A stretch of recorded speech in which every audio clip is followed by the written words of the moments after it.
Hello everyone, कैसे हैं आप लोग। आई होप सभी लोग बढ़िया होंगे। ठीक है, आज हम लोग देखने वाले क्लास 12th का बहुत इंपॉर्टेंट टॉपिक और एक बहुत ही बढ़िया नेम रिएक्शन। ठीक है, जिसे हम लोग बोलते हैं रीमन टीमन रिएक्शन। ठीक है, तो थोड़ा सा उसको स्टार्ट करते हैं हम लोग।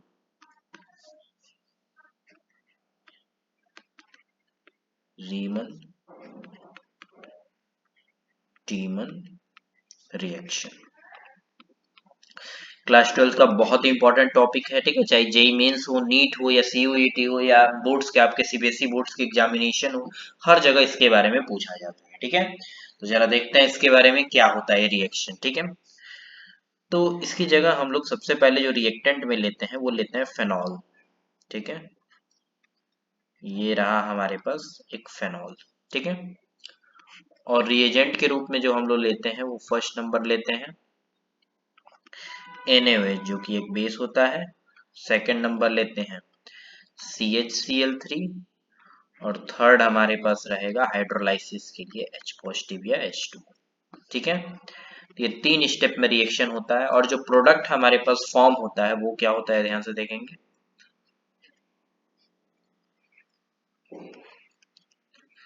इसको हम लोग सैलिसल्डिहाइड भी बोलते हैं। ठीक है, ये क्या होता है हमारे पास, सैलिसल्डिहाइड। ठीक है, तो ये है प्रोडक्ट हमारे पास फॉर्म होगा। ठीक है, बस CHO ग्रुप ऑर्थो पोजीशन पे लग गया है। ठीक है, बट अगर हम बात करेंगे इसके मैकेनिज्म की, ये रिएक्शन किस तरीके से प्रोसीड करता है, इसमें कहाँ कहाँ कौन कौन से स्टेप में किस तरीके की रिएक्शंस हो रही हैं, इसको जरा ऑब्जर्व करते हैं। तो यहाँ हम लोग लिखेंगे मैकेनिज्म। मैकेनिज्म, ठीक है, तो कई सारे स्टेप में होता है। तो पहला जो स्टेप है हम उसकी बात कर रहे हैं। ठीक है, तो फर्स्ट स्टेप में हमने हमारे पास है ये फेनॉल। ठीक है, और उसके साथ हमने ले लिया है एक NaOH यानी बेस। अब जो NaOH क्या है, बेस की तरह वर्क कर रहा है, तो बेस क्या करेगा, एसिडिक हाइड्रोजन को एब्स्ट्रैक्ट करेगा। ठीक है, तो ये अपने लोन पेयर से जा रहा है और एसिडिक हाइड्रोजन को एब्स्ट्रैक्ट कर रहा है। अब जैसे ही एसिडिक हाइड्रोजन को एब्स्ट्रैक्ट करेगा, यहाँ पर एक नेगेटिव चार्ज हमारे पास क्या हो जाएगा, क्रिएट हो जाएगा बेंजीन के ऊपर, O नेगेटिव और Na पॉजिटिव। ठीक है, इसको हम लोग बोलते हैं फेनॉक्साइड आयन। फेनॉक्साइड आयन, तो एक फेनॉक्साइड आयन हमारे पास प्रिपेयर हो गया है। ठीक है, अब सेकंड स्टेप की ओर मूव करते हैं। सेकंड स्टेप में क्या होता है, जो हमारे पास NaOH है और प्लस में है CHCl3। ठीक है, तो इस रिएक्शन में क्या होता है हमारे पास, ये जो बेस होता है NaOH, वो एसिडिक हाइड्रोजन को तुरंत क्या करेगा, एब्स्ट्रैक्ट करेगा। तो ये रहा एसिडिक हाइड्रोजन को एब्स्ट्रैक्ट किया।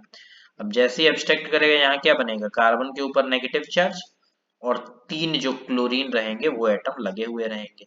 ठीक है, अब जैसे ही यहाँ पे लगे हुए रहेंगे तो एक क्लोरीन क्या होता है, बाहर की ओर रिमूव हो जाता है। अब जैसे ही रिमूव होगा, यहाँ क्या बनेगा, CCl2। ठीक है, CCl2 हमारे पास फॉर्म हो गया है, इसको हम लोग बोलते हैं कार्बीन। ठीक है, क्या बोलते हैं, कार्बीन। ठीक है, या डाइक्लोरो भी बोलते हैं। ठीक है, वन वन वन डाइक्लोरो। ठीक है, कार्बन। अब यहाँ पे क्या है, कार्बन जो है दो सिग्मा बॉन्ड के द्वारा क्लोरीन से जुड़ा हुआ है, एक क्लोरीन से एक सिग्मा बॉन्ड, दूसरे क्लोरीन से दूसरा सिग्मा बॉन्ड, और दो इलेक्ट्रॉन जो है इसके पास बचे हुए हैं कार्बन के। ठीक है, तो जो कार्बीन होगा वो हमारे पास क्या रहेगा, इस रिएक्शन के दौरान बनने वाला इंटरमीडिएट होता है। तो कोई भी हमें अगर हमसे ये क्वेश्चन पूछेगा कि रीमन टीमन रिएक्शन के अंदर इंटरमीडिएट कौन सा फॉर्म होता है, तो हम सिंपली क्या आंसर करेंगे, कार्बीन। ठीक है, कार्बीन जो होता है रीमन टीमन रिएक्शन में हमारे पास फॉर्म होता है। ठीक है, ध्यान रखेंगे। थोड़ा आगे चलते हैं अब। ठीक है, थर्ड स्टेप। अब जो हमारे पास फेनॉक्साइड आयन बना हुआ है, इस तरीके का था। ठीक है,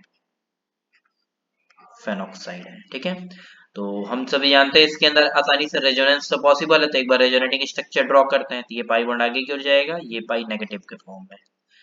तो यहाँ किस तरीके से दिखेगा, ठीक है, यहाँ आ गया है डबल बॉन्ड, ये आ गया है नेगेटिव चार्ज।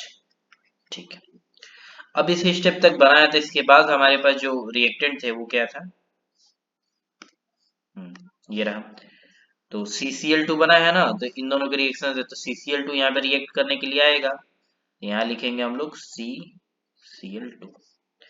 अब जो CCl2 होता है इसके पास क्या होता है, हमारे पास इलेक्ट्रोफाइल है, तो एक वैकेंट p ऑर्बिटल होगा। ये किसकी तरह काम करेगा, इलेक्ट्रोफाइल की तरह।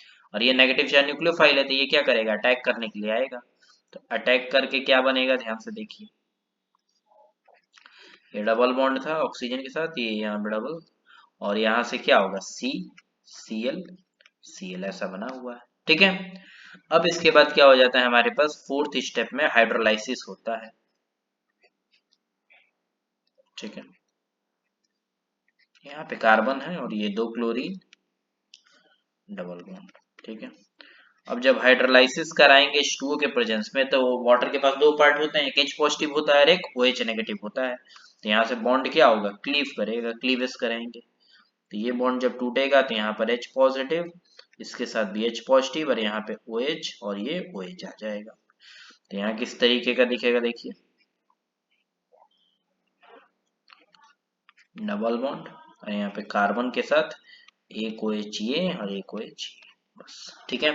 अब हम सभी जानते हैं एक कार्बन के ऊपर 2 H क्या रहता है, हाईली अनस्टेबल हो जाता है। तो यहाँ से क्या निकल जाएगा, वाटर का रिमूवल हो जाएगा। तो वाटर रिमूव होगा तो क्या बनेगा, डबल बॉन्ड, और यहाँ पर आ जाएगा CH। ठीक है। अब हम सभी जानते हैं कि भाई ये तो एरोमेटिक तो है नहीं, और स्टार्टिंग में जो फेनॉल लेके चलते वो एरोमेटिक था। तो जो एरोमेटिक कंपाउंड्स होते हैं वो हाईली स्टेबल होते हैं, लेकिन ये स्टेबल नहीं है। इसके लिए क्या करेंगे, नेक्स्ट स्टेप में इसको भी एरोमेटिक बना दिया जाए। ये है इस तरीके से डबल बॉन्ड, और यहाँ है CH। अब इसके पास जो एक हाइड्रोजन रहता है ये आगे की ओर शिफ्ट करेगा, ये डबल बॉन्ड ऑक्सीजन की ओर मूव करेगा। तो ये कैसा दिखेगा, देखिए, यहाँ आ चुका है CHO, और ये आ गया O नेगेटिव। ठीक है।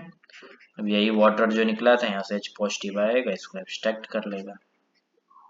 अब इसको एब्स्ट्रैक्ट जैसे ही करेगा तो ये बन जाएगा OH, और ये बन जाएगा CHO, सैलिसल्डिहाइड। ठीक है। तो इस तरीके से हमारे पास रीमन टीमन रिएक्शन होता है। लेकिन ध्यान रखिएगा, अगर सॉल्वेंट चेंज हो जाएगा, CCl4 आ जाएगा, तो फिर वहां पे COOH लगाना पड़ेगा। ठीक है, नोट करके लिख लेंगे। जैसे यहाँ पे वाटर वगैरह सॉल्वेंट है ना, अगर CCl4 सॉल्वेंट रहेगा तो अब ये इस तरीके का प्रोडक्ट बनेगा, ध्यान रखेंगे, COOH और ऊपर OH, ये प्रोडक्ट बनेगा। ठीक है। तो दैट्स ऑल अबाउट हमारे पास रीमन टीमन रिएक्शन। सबसे पहले क्या है, ये फेनॉल लिए हैं, फेनॉल में से एक हाइड्रोजन रिमूव कर दिए हैं, तो क्या बना गया, फेनॉक्साइड आयन बन गया है। उसके बाद NaOH और CHCl3 के बीच में रिएक्शन हुआ है, तो NaOH बेस की तरह वर्क करके एसिडिक हाइड्रोजन एब्स्ट्रैक्ट कर लिया है, तो CCl3 नेगेटिव बना। एक क्लोरीन को बाहर निकाले तो कार्बीन इंटरमीडिएट हमारे पास बन गया, जो कि एक इलेक्ट्रोफाइल होता है। ठीक है। अब उसके बाद फेनॉक्साइड आयन में रेजोनेंस करा के कार्बन पे नेगेटिव चार्ज आया है, तो नेगेटिव चार्ज में CCl2 क्या किया है, इंटरेक्ट किया है, तो इंटरेक्ट करके CCl2 जुड़ गया। फिर हाइड्रोलाइसिस करा दिए हैं, तो हाइड्रोजन जो है क्लोरीन साइड में लगेगा और OH जो होगा कार्बन पे। अब एक कार्बन पे 2 H अनस्टेबल हो जाता है, तो वाटर रिमूव हो गया है, तो बेंजल्डिहाइड हमारे पास बन गया है। फिर एरोमेटाइज करा दिए हैं हम। ठीक है। और CCl4 पे सॉल्वेंट की प्रेजेंस पे क्या हो जाएगा, सैलिसिलिक एसिड बन जाएगा। ठीक है। ठीक है, आज के लिए इतना ही रखते हैं, बाकी धन्यवाद, thank you so much everyone for watching our lecture. ठीक है, अगर आपको हमारा लेक्चर पसंद आ रहा है तो काइंडली शेयर कीजिए, सब्सक्राइब कीजिए, लाइक कीजिए। और अगर आपको कोई भी टॉपिक, आप किसी भी लेवल पे, आप जेई की प्रिपेयर कर रहे हो, नीट की या CUT किसी भी एग्जामिनेशन की, आपको जो भी रिस्पेक्टिव टॉपिक पढ़ना है कमेंट सेक्शन में मेंशन कीजिए, नेक्स्ट डे आपको उस टॉपिक के बारे में बताया जाएगा। ठीक है। Thank you all of you, thank you.